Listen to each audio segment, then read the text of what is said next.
এই এক্সপেরিমেন্টটা করার জন্য আমরা এখানে সোডিয়াম হাইড্রোক্সাইড গুলে নিয়েছি পানিতে। এই ক্লিয়ার সলিউশন দেখে মনে হলো যে কিছু নেই, তারপরে এর মধ্যে আসলে ক্ষার আছে। আমি একটা বাটিতে এই জিনিসটা একটু ঢেলে নিচ্ছি। কতটুকু নিব? অল্প একটু, অল্প একটু নিচ্ছি, বাটির তলা বা অর্ধেক পর্যন্ত যাতে আসে, পুরোটা ভরার দরকার নেই। তার মধ্যে এই যে অ্যালুমিনিয়াম ফয়েল, এই অ্যালুমিনিয়াম ফয়েল থেকে আমরা এরকম লম্বা লম্বা স্ট্রিপ কেটে নিতে পারি এরকম করে।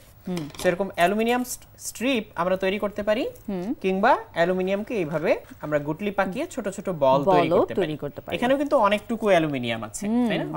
অনেকটুকু আছে। সো এইটাকে আমরা এখন এই ক্ষারের মধ্যে দিয়ে দিব। আচ্ছা, এই অ্যালুমিনিয়ামের সাথে ক্ষার বিক্রিয়া করে হাইড্রোজেন গ্যাস তৈরি করবে। আচ্ছা আচ্ছা, তাহলে আমি সোডিয়াম হাইড্রোক্সাইডে দিয়ে দিচ্ছি, এই যে আমাদের অ্যালুমিনিয়াম, এখানে ও বিক্রিয়া করতে থাকুক।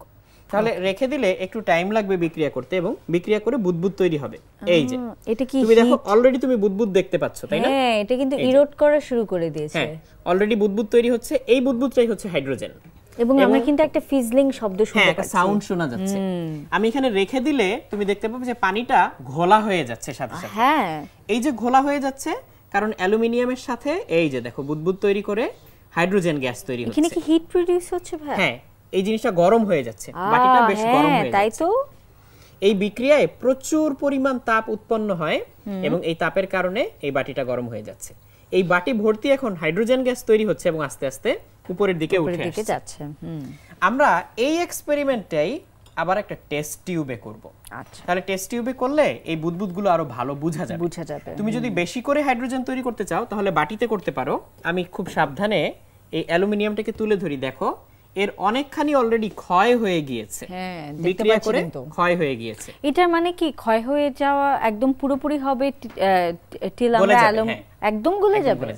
যদি পিওর অ্যালুমিনিয়াম হয় একদম গলে যাবে।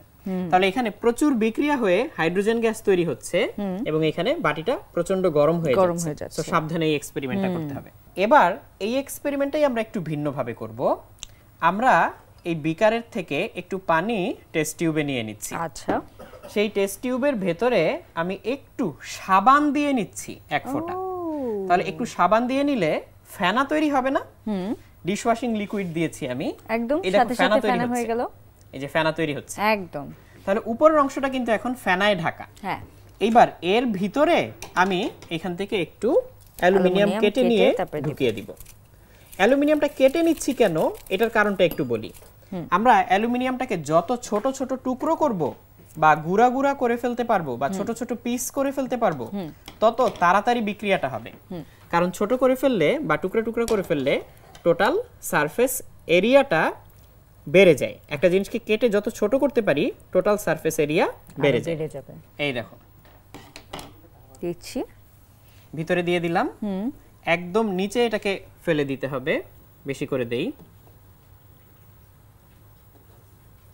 এই যে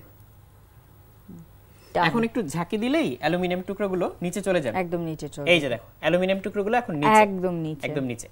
এবার আমি উপর থেকে সামান্য একটু পানি ফেলে দিব, অল্প একটু পানি রাখবো। এই যে এইবার এর মধ্যে আমি ক্ষার ঢেলে দিব।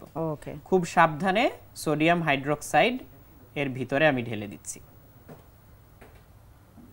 এখন অ্যালুমিনিয়ামের সাথে একটু পরেই বিক্রিয়া শুরু হবে, এবং এখন দেখো তুমি দেখতে পাচ্ছ নিচ থেকে বুদবুদ তৈরি হচ্ছে, তাই না? খুবই সহজে। এই যে দেখো নিচ থেকে বুদবুদ উপরের দিকে উঠে আসছে, এটা দেখা যাচ্ছে। এবং সেই বুদবুদের সাথে কিছু অ্যালুমিনিয়ামও উপরে উঠে আসছে, নিচে নামছে। হ্যাঁ, পুরো নাচছে ভিতরে।